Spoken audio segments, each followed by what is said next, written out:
Hello, and welcome back to my channel. Ever had a flight delayed or canceled at the 11th hour? Quite the headache, isn't it?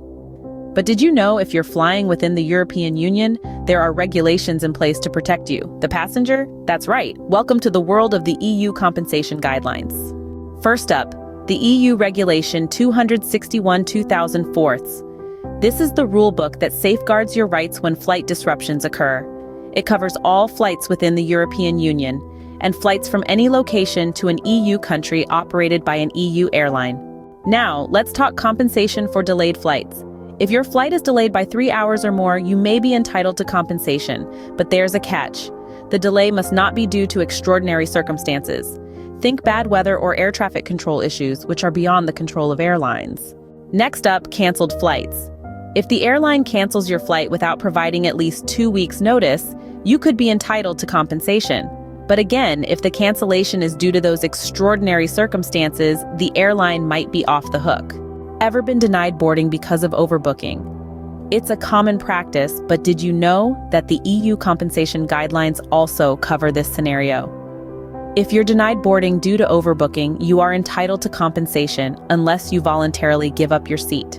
So you're eligible for compensation, but how do you claim it? The process is straightforward. First, gather all relevant documents like your boarding pass and receipts. Then contact the airline and submit your claim. If you need help, there are plenty of online platforms and consumer rights organizations ready to assist.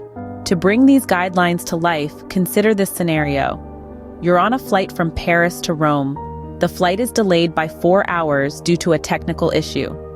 As per the EU compensation guidelines, you're eligible for compensation because the delay is not due to extraordinary circumstances and it exceeds the 3-hour threshold. In conclusion, the EU compensation guidelines are here to protect your rights as a passenger. So the next time you're caught up in a flight delay, cancellation, or overbooking within the European Union, remember your rights. Knowledge is indeed power, and it can make your travel experience smoother. Happy and safe travels. And remember, this information is for general purposes only and is not legal advice. Always consult with relevant authorities or legal professionals for specific guidance. Thank you for joining us today, and for more information, do check out the official EU websites and resources linked below.